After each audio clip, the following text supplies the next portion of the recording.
Is there other advice that comes to mind that you give to other people that want to build products that you can take away from the early days of Facebook?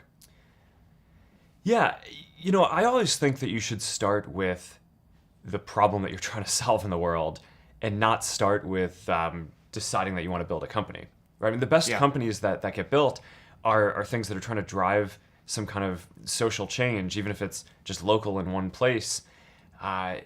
More than starting out because you want to make a bunch of money or have a lot of people working for you or build some company in some way. So, I always think that this is kind of a perverse thing about Silicon Valley in a way, That's really which is true. that, people decide often that they want to start a company before they even decide what they want to do.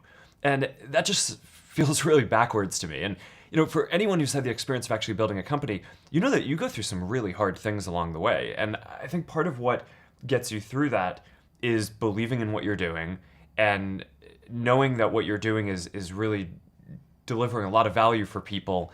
And that's, I think, how the best companies end up getting made. One of the most common questions we get from people building products is how to decide what to build, how to figure out when to bet the company, how to do something totally new. Yeah. And I think one thing that Facebook has done incredibly well is figure out what to build and build this repeated innovation culture, which I think is like the hardest thing to do in business. So how have you done that, and how do you advise other people to do the same? I think the key is building a company which is focused on learning as quickly as possible. Right? Companies are learning organisms. And you can make decisions that either make it so that you learn faster or you learn slower. And in a lot of ways, building a company is like following the scientific method, right? You try a bunch of different hypotheses, and if you set up the experiments well, then you kind of learn what to do.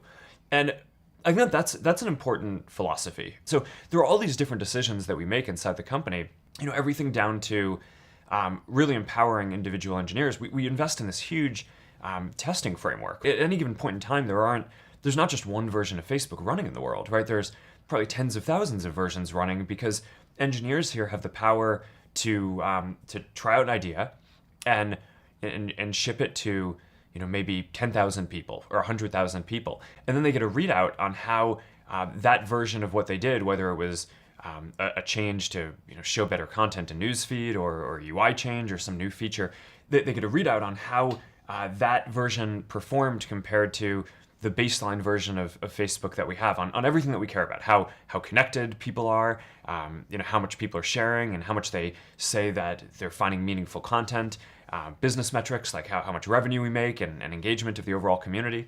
And by running tens of thousands of different experiments and putting the power in people's hands to try all these different things, you can imagine we just make so much more progress than we could if every change had to be approved by me, right? Or every idea had to come from management. So I do think that there's something very deep about building this learning culture and moving quickly towards that just helps you get ahead over time.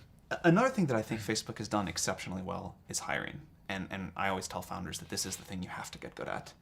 So how have you hired your team, and what do you look for when you bring people on?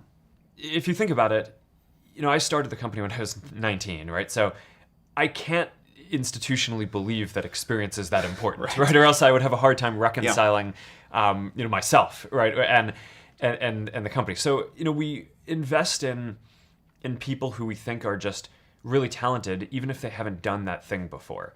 And that applies to people who are fresh out of university, as well as people like the CFO who took the company public had not taken a company public before, right? And a lot of his background was in production development at Genentech before. So just focus on really talented people. And so if you don't have the experience to look for, how do you assess someone's raw talent?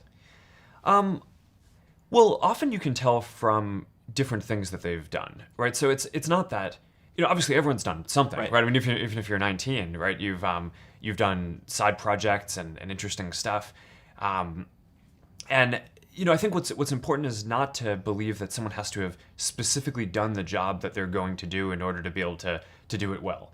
One of the things that I think we've done well is just given the people at the company a lot of opportunity, right? So it's not just me who started when I was 19 and now I'm running this big company. There were a number of people who joined who were people I did problem sets with at Harvard, or they dropped out of Stanford, or different programs who have grown with the company over this long period of time. And one of the things that I'm the most proud of is we have about 12 different product groups at the company.